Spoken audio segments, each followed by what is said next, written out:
ಚುನಾವಣಾ ಬಾಂಡ್ ಮಾಹಿತಿಯನ್ನು ಕೂಡಲೇ ಬಹಿರಂಗಪಡಿಸಬೇಕೆಂದು ಆಗ್ರಹಿಸಿ ಜಿಲ್ಲಾ ಯುವ ಕಾಂಗ್ರೆಸ್ ಸಮಿತಿ ಅಧ್ಯಕ್ಷ ಗುರುಪ್ರಸಾದ್ ನೇತೃತ್ವದಲ್ಲಿ ಮಂಗಳವಾರ ಕಾಂಗ್ರೆಸ್ ಕಾರ್ಯಕರ್ತರು ನಗರದ ಎಸ್ಬಿಐ ಮುಂದೆ ಪ್ರತಿಭಟನೆ ನಡೆಸಿದರು.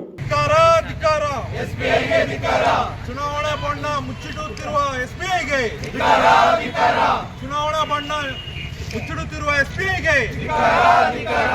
ಮಾಹಿತಿಯನ್ನು ಕೊಡದಿದ್ದ ಎಸ್ಬಿಐಗೆ ಕೊಡಲೇಬೇಕು.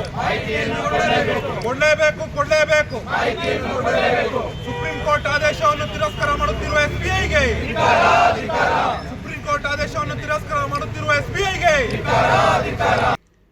ನಗರದ ಹಳೆ ಬಸ್ ನಿಲ್ದಾಣದ ಬಳಿ ಇರುವ ಎಸ್ಬಿಐ ಶಾಖೆ ಮುಂಭಾಗ ನೂರಾರು ಯುವ ಕಾಂಗ್ರೆಸ್ ಪದಾಧಿಕಾರಿಗಳು ಜಮಾಯಿಸಿ ಸುಪ್ರೀಂ ಕೋರ್ಟ್ ಆದೇಶ ತಿರಸ್ಕರಿಸುತ್ತಿರುವ ಎಸ್ಬಿಐ ಮತ್ತು ಬಾಂಡ್ ಪಡೆದಿರುವ ಮೋದಿ ನೇತೃತ್ವದ ಕೇಂದ್ರದ ಬಿಜೆಪಿ ಸರ್ಕಾರದ ವಿರುದ್ಧ ಧಿಕ್ಕಾರ ಕೂಗಿ ನಂತರ ಬ್ಯಾಂಕ್ ವ್ಯವಸ್ಥಾಪಕರಿಗೆ ಮನವಿ ಸಲ್ಲಿಸಿದರು.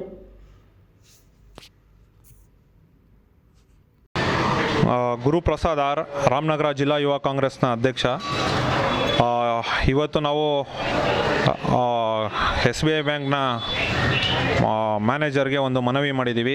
ಏನು ಇವತ್ತು ರಾಷ್ಟ್ರದಲ್ಲಿ ಒಂದು ಚರ್ಚೆ ನಡೀತಾ ಇದೆ, ಚುನಾವಣಾ ಬಾಂಡ್ ಒಂದು ಮಾಹಿತಿಯನ್ನು ಮರೆಮಾಚಲಾಗಿದೆ ಎಂದು.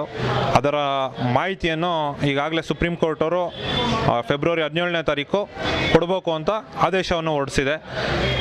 ಎಸ್ ಬಿ ಐ ಬ್ಯಾಂಕ್ ಅವರು 4 ತಿಂಗಳು ಕಾಲಾವಕಾಶವನ್ನು ಕೇಳಿದ್ರು.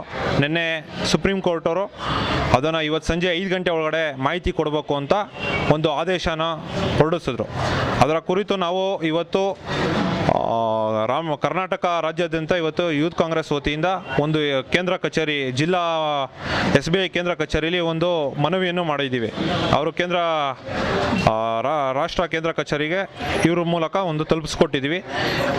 ಇವತ್ತು ಸಂಜೆ 5 ಗಂಟೆ ಒಳಗಡೆ ಏನು ಚುನಾವಣಾ ಬಾಂಡ್ನ ಮಾಹಿತಿ ಯಾರು ಖರೀದಿದಾರರೋ ಹಾಗೂ ಅದನ್ನು ಯಾರು ತಲುಪಿಸಿದ್ದೀರಿ ಅನ್ನೋ ಮಾಹಿತಿಯನ್ನು ನಾವು ಇವತ್ತು ಕೊಡಬೇಕು ಅಂತ ಒಂದು ಒತ್ತಾಯ ಮಾಡಿದ್ದೀವಿ. ಏನು ಇವತ್ತು ಭಾರತ ದೇಶದಲ್ಲಿ 29 ಶಾಖೆಯಲ್ಲಿ ಚುನಾವಣಾ ಬಾಂಡ್ನ ಖರೀದಿ ಮಾಡಿದ್ದಾರೆ.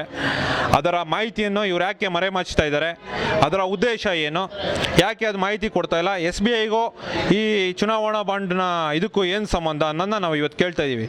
ಈಗಾಗಲೇ ಎಲ್ರಿಗೂ ಗೊತ್ತಿರೋಂಗೆ 2017-18ರಲ್ಲಿ BJP ಮೋದಿ ಸರ್ಕಾರದಲ್ಲಿ ಈ ಚುನಾವಣಾ ಬಾಂಡ್ನ ಬಿಲ್ನ ಪಾಸ್ ಮಾಡಿದ್ರು. ಇದರ ಉದ್ದೇಶ BJPಗೆ ಅನುಕೂಲ ಆಗಬೇಕು ಅಂತಾನ, ಇಲ್ಲಾಂದರೆ ಇದರ ಉದ್ದೇಶ ಏನು ಅಂತ ಎಸ್ ಬಿ ಐ ಬ್ಯಾಂಕ್ ಅವ್ರು ತಿಳಿಸ್ಬೇಕು. ಎಸ್ ಬಿ ಐ ಬ್ಯಾಂಕ್ ಅವ್ರದ್ದು ಇದರಲ್ಲಿ ಏನೂ ಇಲ್ಲ ಅಲ್ಲ, ಯಾಕೆ ಅವರು ಮರೆ ಮಚ್ತಾ ಇದ್ದಾರೆ, ಇದಕ್ಕೆ ಲಾಯರ್ನ ಇಟ್ಟು ಯಾಕೆ ಸುಪ್ರೀಂ ಕೋರ್ಟಲ್ಲಿ ವಾದ ಮಾಡ್ತಾ ಇದ್ದಾರೆ ಅನ್ನೋದು ನಮ್ಮ ಪ್ರಶ್ನೆಗೆ ಇವತ್ತು ಅವರು ಸಂಜೆ ಒಳಗಡೆ ಒಂದು ಉತ್ತರ ಕೊಡಲಿ ಅಂತ ನಾವು ಒಂದು ಮನವಿ ಮಾಡಿದ್ದೀವಿ.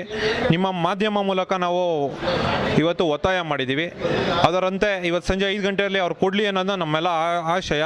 ಅವ್ರೇನಾದ್ರು ಕೊಡದೇ ಇದ್ದರೆ ಮುಂದಿನ ದಿನಗಳಲ್ಲಿ ಈಗಾಗಲೇ ನಾವು ಜಿಲ್ಲಾ ಕೇಂದ್ರದಲ್ಲಿ ಮಾಡ್ತಾ ಇದ್ದೀವಿ. ಪ್ರತಿ ಎಸ್ ಬಿ ಐ ಬ್ಯಾಂಕ್ನ ಬ್ರಾಂಚ್ ಮುಂದೆ ನಾವು ಪ್ರತಿಭಟನೆ ಮಾಡುವಂಥ ದಿನ ನಾಳೆ ಬರ್ಬೋದೇನೋ, ಅದಕ್ಕೆ ನಾವೆಲ್ಲ ತಯಾರಿದ್ದೇವೆ.